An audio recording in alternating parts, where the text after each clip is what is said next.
يا هلا ومليون هلا بالحبايب. بما ان اول الشهر بقى زي اخر الشهر والناس ربنا وحده العالم بيها، فيلا نعمل شوية افكار هتنفعك اخر الشهر وهتنفعك اول الشهر، لان طبعا الميزانية بتخلص قبل الشهر ما يبتدي. هنسمي الله ونصلي على الحبيب المصطفى، اللهم صل وسلم وبارك على سيدنا محمد وعلى اله وصحبه وسلم تسليما كثيرا. وكله يصلي على النبي ويدوس لايك للفيديو، ويلا بينا نبدأ. زي ما انتم شايفين كده اول فكرة معانا، عندي هنا 3 حبات بطاطس، عندي نص كيلو مكرونة سايبة، عندي شوية طماطم، وعندي حبة فلفل رومي كوبي عادية، وثلاث فصوص توم، معلقة صلصة، بصلاية، وميكس كده من التوابل، ملح على فلفل اسمر على كزبرة ناشفة على بابريكا على شوية بهارات مشكلة. وزي ما انتم شايفين حاجة، بصوا فخد واحد قطعة واحدة اهو من الفراخ زي ما انتم شايفين. عايزين تضيفوها ماشي، مش عايزين براحتكم خالص. زي ما انتم شايفين كده بقطع البصلايه وبدبلها في شويه زيت يا جماعه، وبعدين بنزل عليها بالتوابل اللي انا خلطاهم مع بعض، وابتدي ان انا اديها تشويحه كده لحد لما تبتدي ان هي تدبل معايا. خلصنا البصله والبصله دبلت، بقطع الفلفلايه مكعبات صغيره وبشوحها كويس جدا على النار. طبعا لو عندنا فلفل الوان خير وبركه، ما عندناش مش مشكله خالص. وقطعه الفخذ الصغيره اللي انتوا شايفينها زي ما انتوا شايفين كده قطعتها، هي مستويه يا جماعه كانت وبايته، فانا قطعتها وحطيتها مع البصل والفلفل. ممكن نعمل الوصفه دي من غير قطعه، يعني ده ربع فرخه عايزه ربع ورك كده او اقل من نص ورك.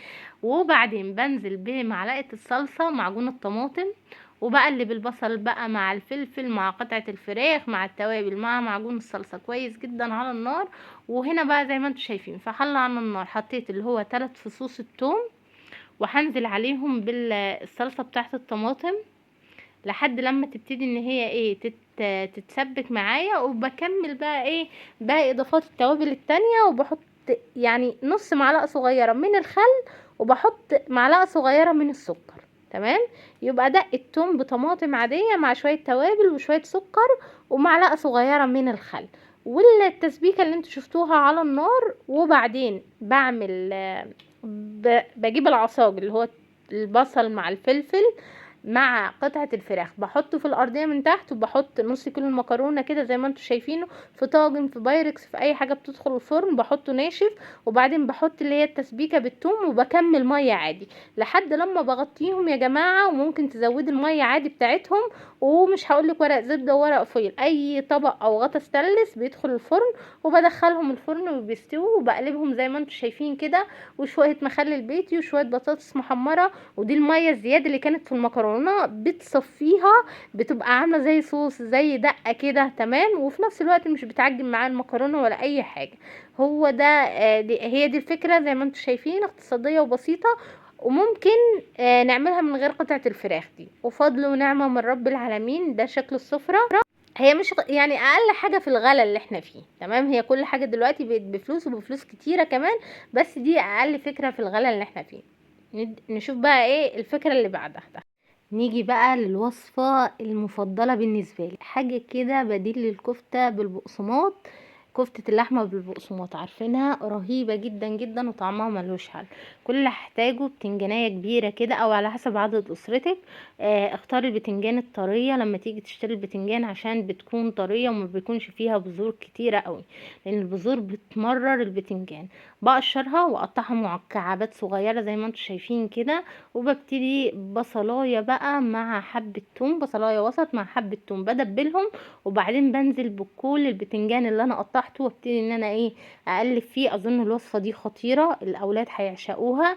فيها كميه زيوت كتيره ومفيده جدا ومغذيه جدا جدا. كلنا عارفين فوائد البتنجان. وبحط بقى رشه زعتر، شويه توم بودره، شويه ملح، فلفل اسمر، ظبطي شويه توابل حلوين كده مع البصلايه الوسط وحبه الثوم دي بابريكا، شويه كركم، شويه كاري. تمام، قلبته كويس جدا وظبطته. هنا زي ما انتم شايفين في حله على النار حطيت بصلايه، وحطيت واحدتين صدق، دي اختياري، دي اكله تانية على جنب كده. دول ما يكملوش 8 كيلو صدق، بصلايه مع 8 كيلو صدق. وده فلفل كنت مخزناه، الحاجه لما كانت سعرها شويه كنا باجي اجيبها وارمي في الفريزر، بتنفع جامد جدا. وبعدين هنا جبت البتنجان مع شويه بقسماط مع 2 حبة بيض، اظن وجبة غذائية كاملة متكاملة. يعني بتنجان مع حتة بصلة وحتة تومة، وبديها 2 بيضتين يا جماعة، قيمة غذائية مع البتنجان وشوية بقسماط وكام حبة واحدة كزبرة. دي الخطوة دي اختياري بقى. مش لازم جبنة مثلثات، اي نوع جبنة تكون طرية كده، ما تكونش ملحها يعني زيادة، او شوية جبنة موتزاريلا، شوية جبنة شيدر، المتاح والموجود عندك. بتحشيها جبنة وبعدين بتحطيها في البقسماط وشوية زيت، مش كتير، مش هقولك كمية زيت كتيرة قوي، وبتنزلي فيها الكور دي زي فكرة الكفتة بالبيض والبقسماط، بس عالمية للوهلة الاولى. لو حد يعني ما شافكيش وانت بتعملي الوصفة، اول كام ثانية بحس ان هي لحمة مفرومة محشية جبنة. طعمها خطير مع شوية كاتشب بقى، او مش لازم كاتشب يا ستي، كليها عالمية بعيش جنبها شوية مكرونة. سلام كمان لو شوية جبنة موتزاريلا بتبقى في حتة تانية. ودول وحدتين الصدق عملت عليهم يعني جار مكرونة، كمية مكرونة كبيرة قوي وظبطتهم. نيجي بقى للوجبة اللي بعدها، شوية عدس يا جماعة مع شوية ده العصب بتاع الكرنب، عملته مخلل كده مع سنة بنجر زيه زي مخلل اللفت، احنا مش بنرمي حاجة. وكان وحدتين كرنبيط وشوية جرجير وعدس والعيش بتاعنا، وفضل ونعمة من رب العالمين. العدس قيمة غذائية عالية طبعا. انا مش بقول ان الحاجات دي رخيصة، لا، الحاجات دي اقل حاجة في الغلا اللي احنا فيه، وفي نفس الوقت القيمة الغذائية بتاعتها كويسة وشوية مفيدة نوعا ما يعني. تمام. الكرنبيط مش لازم تجيبي واحدة ب25 ولا 20 جنيه، بيتجاب كده زهرات لوحده، جيبي نص كيلو ربع كيلو على حسب عدد اسرتك، وشوية جرجير بدل السلطة، وفضل ونعمة من رب العالمين. نشوف بقى ايه فكرة الوجبة اللي بعدها، واكتبي لي تحت في الكومنتات ايه اكتر وجبة حبيتوها وحسيتوا ان هي اقتصادية وعجبتكم، وان شاء الله هتجربوها. نيجي بقى للقمر دي. انا بقى كبسمة لو سألتوني ايه اكتر وجبة عجبتك، الوجبة دي عالمية.